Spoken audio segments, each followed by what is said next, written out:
I'm Chef Lynn. Welcome to the Flavor Secret Show. And today we're at the Bloomfield Hills Open Hunt Club with Chef Kevin Peasgood. Now I have to remember that carefully because I always want to say good peas instead of Peasgood. But anyway, it's the first time I've called that, so it's a great name for a chef, isn't it? It's like he was destined to be a chef. So tell me a little bit about your history as a chef. Well, I've actually been here at Bloomfield Hunt for about 4 years, doing real well. Private club, Bloomfield Hills. We mainly focus on equestrian members, and we have a swim and tennis program here. I got my start actually in Birmingham, Michigan. I've always worked in clubs. Birmingham Country Club was my first start. I worked there about 8 years. I started off as an apprentice, going to school. Basically all my education through Birmingham. And after I left Birmingham, I was very lucky to go to Europe. Got to go there, live and work for 2 years, went to school. Which country? Switzerland. So Switzerland, awesome. Central Switzerland. Was international culinary school. I was just absolutely blessed to be there. Had so much fun. It was a 1.5-year program. I did 1 year of studying cooking. I was advanced European cooking techniques, advanced European cooking. From there, I landed an internship at a place called Park Hotel Witznau. Oh, great. Very prestigious hotel in the central part of Switzerland, the Alps. Michelin star restaurant. I really learned a lot. A very tough environment to work in. It was actually multilingual. I could speak German. I was speaking French and Italian at one time. So definitely some good challenges there. Good. Then I think we're going to get some good lessons today. We're going to have a lot of What fun. are we making today? We are making today, we're working with morels. I see you've got a little bowl of morels over here. They're just coming in the season right now. This weather here in Michigan has been so cold, so it's just starting to warm up. I think this is the first week we've had 60 degrees, 70-degree weather. So morels are starting to come around. Right now the morels we're working with are a blonde morel from Maine. Usually you start getting morels from Oregon and Maine first part of the season, then Michigan as it warms up they start coming in. I'm always afraid to go mushroom hunting because I'm not sure I'll know the difference between a morel and the deadly one because they look almost alike, right? They're very similar, they look very alike. My best thing I tell people, my clients that come to restaurants, hey, go online. The internet has such a source of information of what to do, what not to do, what to look for. But with the morels, they're very simple. If you can look at one here, you can actually take it. A true morel is hollow all the way through, so you can look through the stem, you look all the way to the back. A false morel, the stem is solid. Okay. And that applies for the black and the blondes. So if you pick a morel and it's definitely a solid stem, do not eat it because they are obviously very poisonous and you don't want to get sick. An absolute favorite special treat in Michigan. Right now, everyone's got their secret spot all through northern Michigan. You find morels everywhere. You can find them here in Bloomfield Hills, I've heard, in various parks and places. Oakland University, I know some friends over there that pick them around the campus. They're usually by oak trees, right? Yep, they're usually by oak trees. And oak trees and apple trees, from what I've read. Apple trees. Oh, I never heard that. And what's the cost? They're very expensive, right? They're very expensive. As the season first begins, morels, they were asking $60, $65 a pound. Depends on the year and the demand. Right now, they're down to about $28, $29 per pound. I've seen them go as low as maybe $15, $17.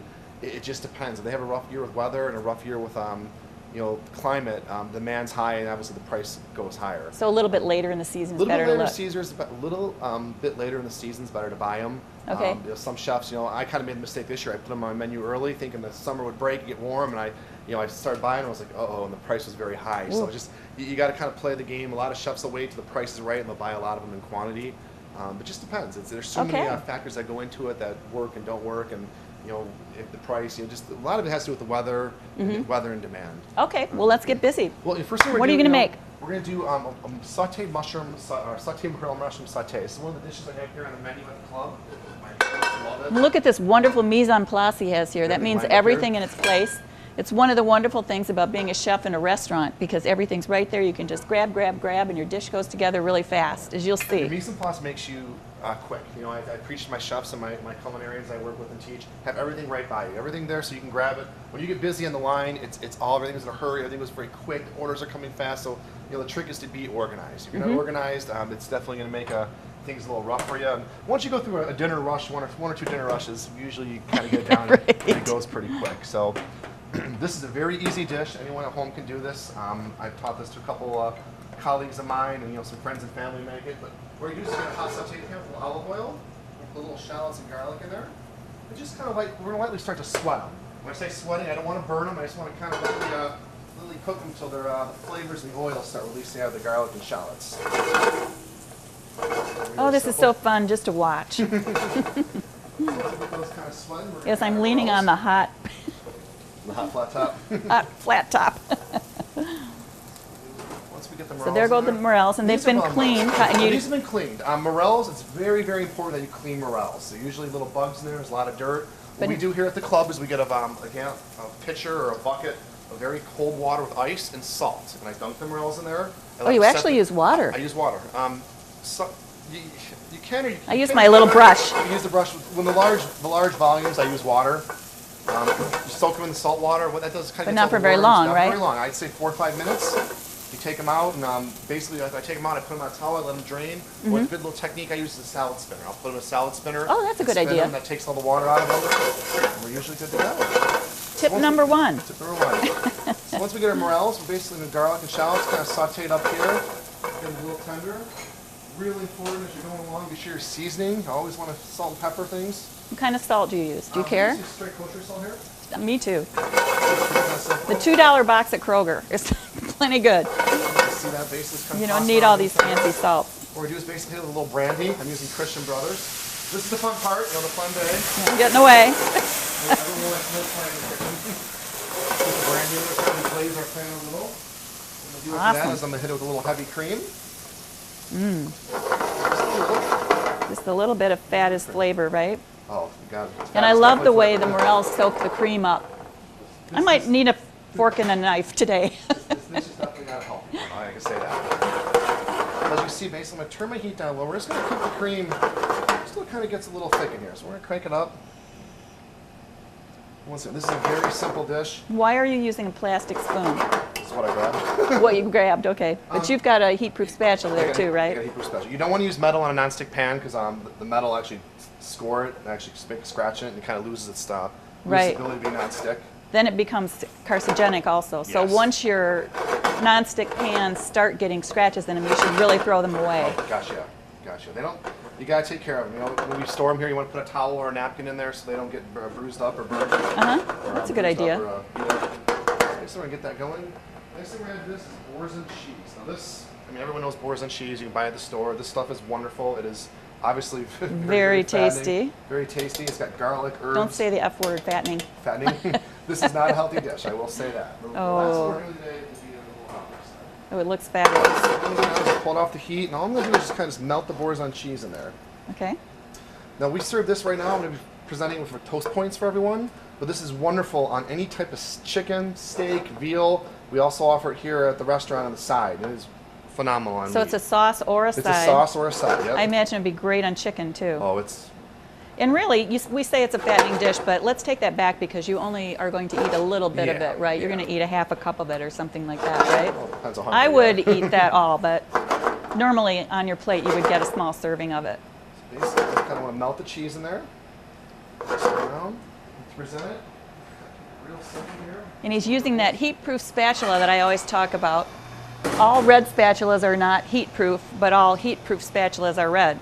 So you need to make sure you're getting the right one if you want to use it in a hot saute pan like that.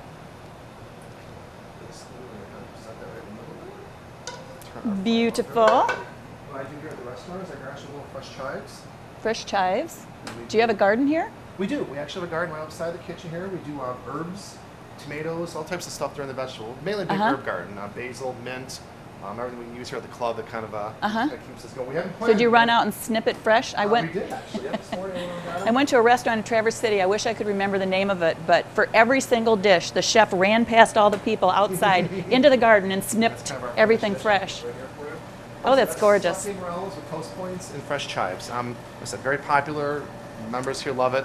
I'll usually run this to kind of when morels kind of come out of season, usually mid-June and July. Once they kind of die down, we take it off the menu.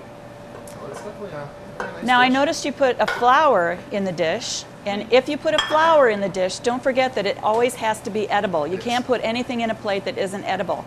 So you can eat that flower, and it drives me crazy when people send that flower back because they're really definitely delicious edible. flowers, Some and chefs often will they're put it. quite peppery. Oh, I'm sorry. Some chefs will take them. They are very peppery. They're kind of like an arugula in flavor. I've seen various chefs will take them and they'll candy them. They'll like do like a crystallized sugar on there. Yeah. For pastry application. So something very, very different. But Sure. they're definitely very pretty. So how do you put crystallized sugar on a flour? You take the flour, you dip it in simple syrup, pull it out and roll it in sugar and just let it dry like in a dehydrator. It kind of just caramelize, kind of Ooh, just dries awesome. right on there. And It's kind of- simple syrup is easy to make. It's just basically sugar and water, and you boil it a little bit. But you can buy it at Plum Market or some of the gourmet markets. You can actually go buy a can buy bottle simple of syrup. I did simple not know syrup. that. It's very something, easy. you know, parts of water and sugar. And I know, but I keep it around just because if I just want a little bit, then I don't have to go to the trouble. Makes sense. Well, so that's our first dish we're going to put else here. Our second Beautiful. one that I joined here on the menu, which is also going over very well, is omelet. We're going to do some sauteed morels with asparagus, Boursin cheese, and some fresh cooked eggs. Once again, very simple cooking here. And our omelet So are we putting morels in every dish? We are doing our first two dishes are going to have morels in. Our last one will not. Yes. We're going to be having this definitely eating good today. And notice how he's heating up his pan ahead of time, so it'll be really hot. So when he puts anything in it, you'll hear a sizzle, and it will sear really nicely. The biggest trick when you're making an omelet is to have a good pan. So many chefs I know, when they make an omelet, they have an old nonstick pan or a cast iron pan. You have to have a good nonstick, or you're going to have definitely some problems. And all we're going to do here is just add some little butter, kind of melt that. About a tablespoon of butter, melting. Crack my eggs in real quick. I'm keeping track of where that dish goes. So we're just going to do a 3-egg omelet here. So we're going to crack 3 eggs. 3-egg omelet.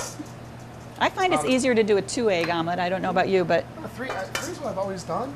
This is actually on our menu here. We run it at dinner time at our club. Believe it or not, we have our omelet on all day. And I sell a lot of omelets at night. Kind of surprised when people do like the breakfast food in the evening. well, it's a really great protein dish. So we're doing it now. And We're it's gonna melt our butter. vegetarian, right? Is this one gluten-free? This one is gluten-free, yes. We're going to start kind of almost same as our sauteed little shallots and garlic. I start almost all my dishes with shallots and garlic. That combination of flavors just adds kind of a nice savor to any dish you're doing. Unbeatable. What if someone says I can't tolerate garlic? Just don't It's take just it. kind of Just annoying, take it isn't out. it? I find all those special orders kind of annoying. So we're sauteing our morels again. Yummy. Two morels, garlic, shallot. I'm going to add some asparagus. This is basically this blanched asparagus, blanching. So I've taken asparagus and some hot boiling water, put it in there, just to set the color and the flavor of it and the texture. Pull it out in ice water and chop it up. You're basically just setting the color on it and kind of pre-cooking it. And I noticed you sliced your mushrooms in half after you cleaned them, but you left the stems on. A lot of people take the stems off. Stems, wow. I would not take the stems off. It's got the flavor. It's actually got some of the most intensified flavor because it's a stem. They can be a little woody or a little shooty. And sometimes when you have a really big morel, you have to watch it. I mean, the ones I have over here. But these are These are small. They're beautiful. gorgeous. If you get a real big one with a huge stem, I trim some off. And just kind of same thing. You saute that up, get everything kind of tender. If you want to learn to flip like Chef Brian, practice with a piece of toast. Toaster peas. Toaster peas, that's a good idea. Put We peas practice in. with toast. Let's talk about the. It does get crumbs all over your kitchen, but it does teach you. Be at home in my kitchen at home, practicing with peas, and my wife's like, "What are you doing? Making a mess." Making a mess, yeah. What we're gonna do is just kind of whip our eggs up here. White fluffy. The other thing a lot of people don't do is whip their eggs enough. You gotta whip and get them corporate, otherwise. You don't want any of those little white goobers in there if you want to end up with a really nice omelet. Bad. What they teach in culinary schools, basically, you want to kind of pull the edges away. Perfect. Just kind of pull it right towards the middle. People get intimidated by omelets. I don't know why. Yeah, I don't know why They're either. fun to do. When you're at home, just go over the sink. Flip it over the sink. If you're unsure, if you make a mess, well, start over. First, leave it in the sink. Eggs are cheap, right? Eggs are cheap. That's why we Now, love. if you're putting We morels love in to there, sell. You're putting morels in there. right. Different story. Well, See how it's kind of coming together.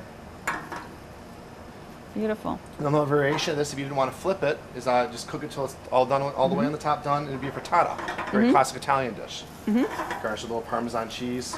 That's really a great tip, actually, because It's an open face. then you can, yeah, it's like an open-faced omelet, and you can see everything that's in it. And I like that idea.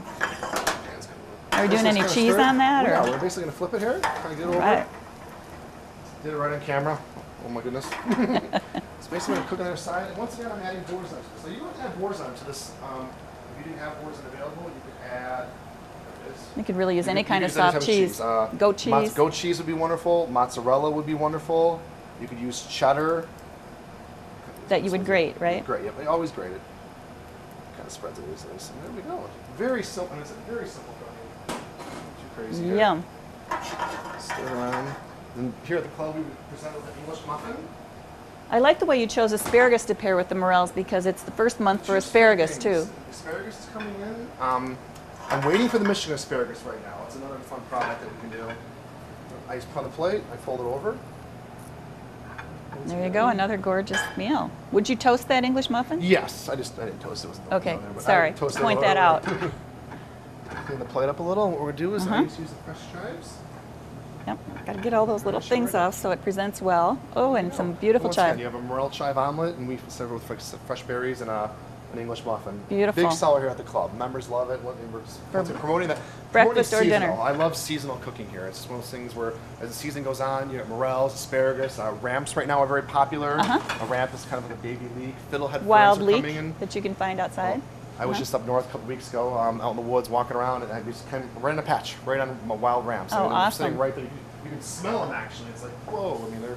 And tell us quickly how you like to cook the fiddlehead fern, because Fiddlehead that's ferns another thing a lot of people are tricky. intimidated a lot by. of people see them and they're very timid. I basically blanch them. So I bring them out, take them, once again, salted hot water, salted hot boiling water, drop them in, just a couple seconds to set the color and the flavor, pull them out the ice water, and I like to saute them with a little garlic and garlic and butter.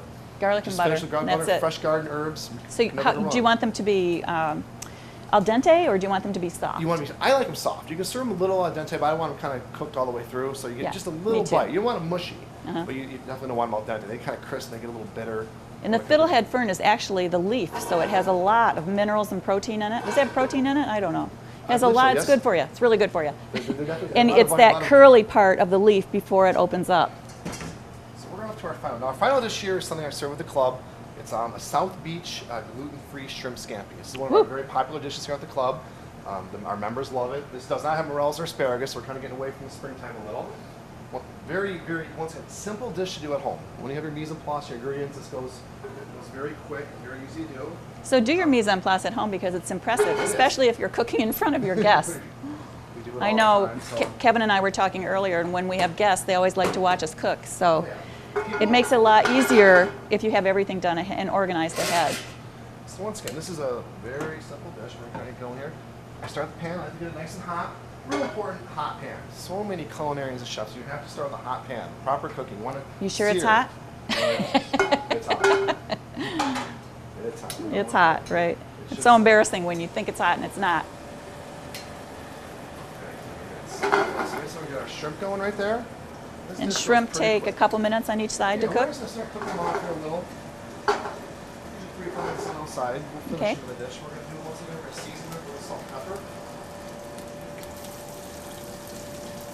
You can do this in a regular saute pan. Obviously today I'm using non-stick for everything. Non-stick pans are just so much easier. Nothing sticks. Everything kind of, they're easy to control, I think, a little better.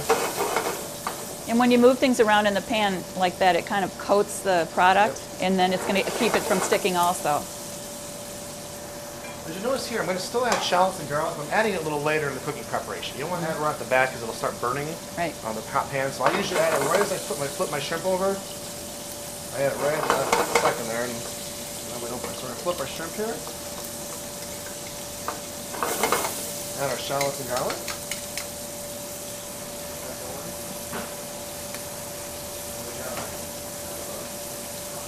You should have a really skinny waist the way you're turning like this all the time. I never trust a skinny chef. We're going to get those going. Right now we're going to take our artichokes.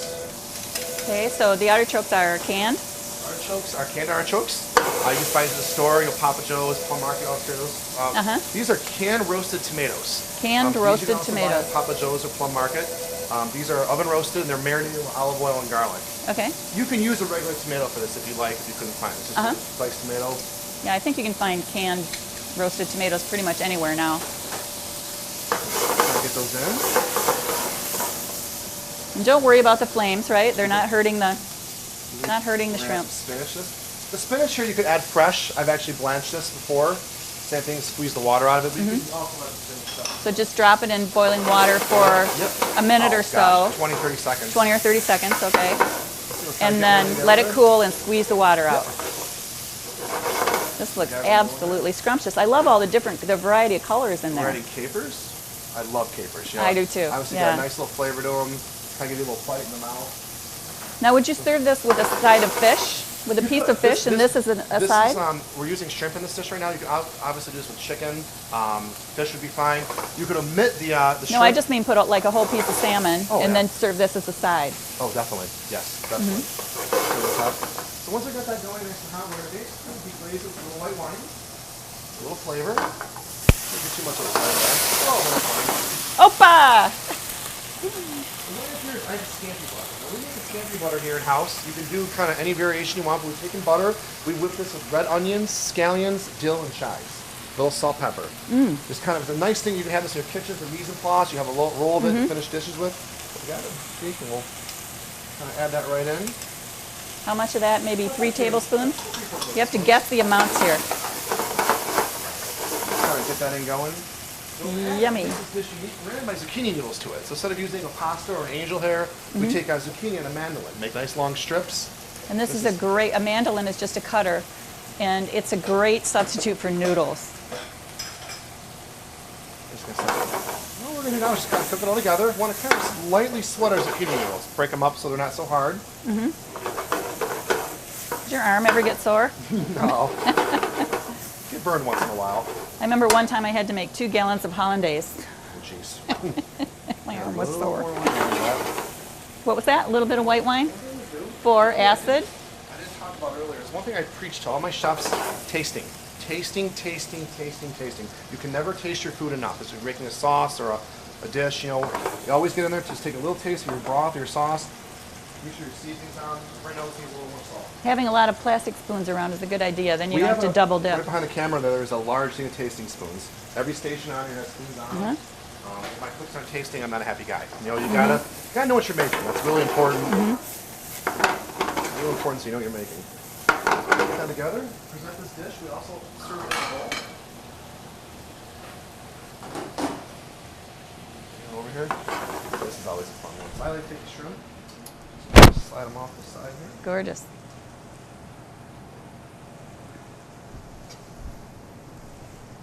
And like you said, you could do this with salmon, variations of fish. Take our zucchini rolls right in the middle. Beautiful. Like I said, I love all the colors in that. I love the fact that it's gluten-free. We ran this dish Ooh, that's a about a year lot. ago. It's big. I go a little heavier in the portion because there's no gluten, it's all vegetables. Just a little hover. Great dish. I like to garnish this dish with avocado. So we just take an avocado, we cut it in half, little pieces. Or if you want to keep the calories down a little bit, you could leave the avocado out. Definitely omit the avocado. Because avocado does have a lot of calories, although it's really good for you. It's a good fat. So put that on there, I kind of break the pieces up. Little fresh chives. And we've got our flour again. Remember to eat it and take a look at that. That is absolutely gorgeous. So we've got 3 dishes. Let's bring all 3 of them out again so we can see. Can you describe each one more time for us? So again, we got our first dish is a spring morel saute. So we have sauteed morels and brandy boursin cream with toast points and chives. I'm sorry. Our second dish we have here is a spring morel omelet with asparagus and boursin cheese with fresh berries and English muffin. And our final dish here is gluten-free shrimp scampi. Awesome. So we have shrimp. Well done. Avocados. Thank you so much, Chef Kevin Thanks of for the having me. It was quite a pleasure. Bloomfield Open Hunt Club. And if you're lucky enough to be a member or to get invited by a member, this is the kind of food you'll see. Thanks a lot. It was really fun, and I learned some things too. I'm Chef Lynn. Enjoy.